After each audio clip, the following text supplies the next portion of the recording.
मी सौ तृप्ती सगुल माणगावकर मनभर रेसिपी मध्ये तुमचं स्वागत करते। आज आपण बघणार आहोत ताकाची कढी। कारण कालच मी दही लावलं होतं, तर माझा मुलगा म्हणाला की मला ताकाची कढी हवी आहे म्हणून, तर त्याच्यासाठी म्हणून मी आज ताकाची कढी करणार आहे, पण ती पारंपरिक पद्धतीने। मी दोन प्रकारे ताकाची कढी करते, एक झटपट आहे आणि एक पारंपरिक पद्धत। तर त्याला पारंपरिक पद्धत आवडते, तशी गावी केली जाते तशी, आणि मला आणि माझ्या मिस्टरांना जशी झटपट असते ती आवडते। तर मी झटपट तुम्हाला नंतर दाखवेन, पण आता आपण जशी पारंपरिक करतो ती दाखवते। त्याच्यासाठी काय काय साहित्य लागतं ते आपण बघूया। आणि ही जी आपण कढी करणार आहोत ना, ती सोरकुलामध्ये करणार आहोत। चला बघूया काय काय साहित्य लागतं। हे बघा, हे ताक आहे। हे ताक मी चांगलं म्हणजे दह्यामध्ये पाणी घालून हे चांगलं मी फेटून घेतलंय। कोथिंबीर, लसूण, आलं, हिरवी मिरची, धणे, जिरं आणि ओलं खोबरं हे आपल्याला वाटून घ्यायचंय। आणि फोडणीसाठी लाल मिरची, कढीपत्ता, लसूण, जिरं, राई आणि वरून घालायला कोथिंबीर हे आपल्याला फोडणीसाठी। आणि फोडणीसाठी लागणार आहे तूप, चवीनुसार मीठ आणि चवीनुसार साखर। तर आता पहिलं काय करायचंय, हे आपण जे दही घेतलं होतं, दह्यात मी थोडंसं पाणी घालून घेतलं, चांगलं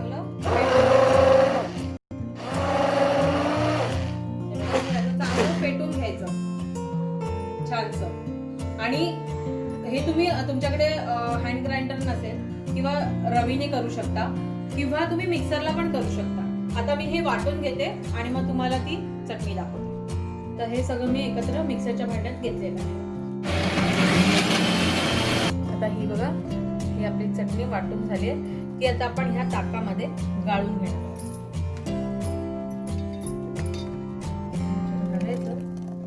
चटणी पूर्ण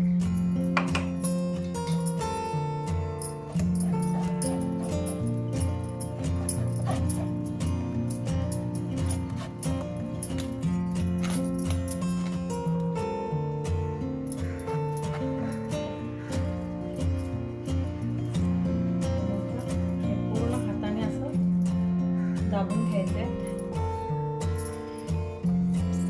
बघा, हा चोथा असा खोबऱ्याचा कलर असतो ना, तसा होतो। इथपर्यंत हे सगळं आपल्याला छान ह्याच्यामध्ये पिळून घ्यायचंय आणि छान ह्याच्यातला रस काढून घ्यायचाय। हे बघा, मी सोरकुल्यामध्ये तूप घालून घेतलंय आणि तूप छान गरम झालंय। तर आपण त्याच्यात थोडी मोहरी घालून बघूया। आता आपण ह्याच्यात मोहरी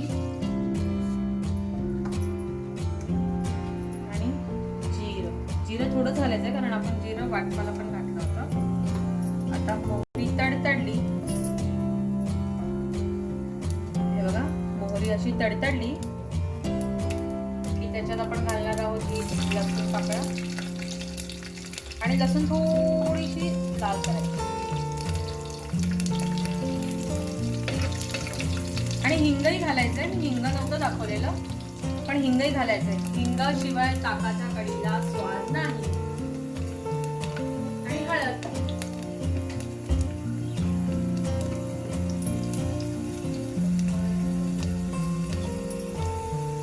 आणि आता आपण घालणार आहोत ह्याच्यामध्ये कढीपत्ता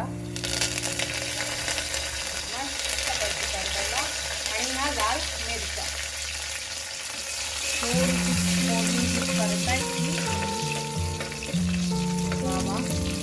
छान सुगंध आलाय फोडणीचा। आणि आता आपण ह्याच्यात घालतोय थोडस हिंग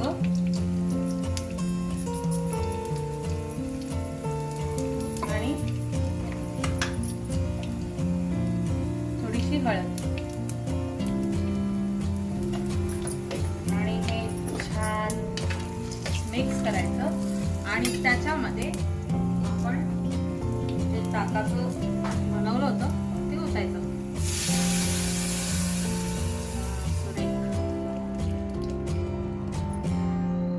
मी ह्याच्यात थोडंसं पाणी घालून घेते।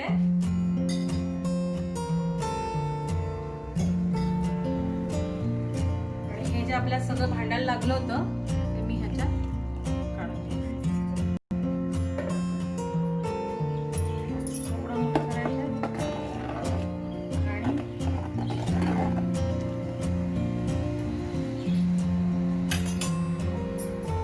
ह्याच्यात आता आपण घालणार आहोत चवीनुसार साखर, म्हणजे बघा एवढीशीच बस. आणि ह्याला एकच उकळी काढायची. ह्याला उकळी जास्त काढायची नाही. उकळी जर जास्त काढली तर कढी फुटण्याची शक्यता असते. म्हणजे ताक वेगळं होतं आणि जे आपण वाटप केलं होतं ते वेगळं होतं. पाणचट लागते कढी. त्यामुळे ह्याला एकच उकळी काढायची छानशी. एक उकळी काढली की झालं. तुम्ही आताही मीठ घालू शकता, पण मी एक उकळी आल्यानंतर मीठ घालते आणि मग गॅसची फ्लेम स्लो करते आणि थोडा वेळ ठेवते त्याला. बघा ह्याला कड यायला सुरुवात झाली आहे. हे छोटे छोटे बुडबुडे आले. हे बघा कड आलेला आहे. आता आपण गॅसची फ्लेम स्लो करायची आहे आणि त्याच्यात घालणार आहोत आपण चवीनुसार मीठ. बघा ते दिसतंय ना कड आलाय म्हणून ते मीठ जरा वरतीच राहिलंय. चवीनुसार मीठ घातलंय आणि बारीक चिरलेली कोथिंबीर आणि हे सगळं एकत्र करायचंय. आणि हे सगळं एकत्र करायचंय छानसं.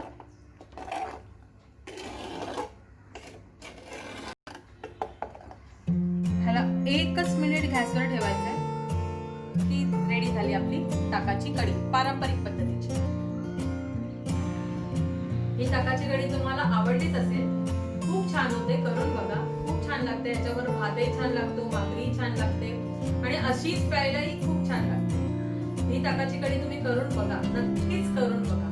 आणि लाईक करा, शेअर करा, कमेंट करा आणि नवीन असाल तर मला सबस्क्राईब करा आणि बेल आयकॉन बटन दाबायला विसरू नका. पुन्हा भेटूया नवीन रेसिपीचे. धन्यवाद. काळजी घ्या.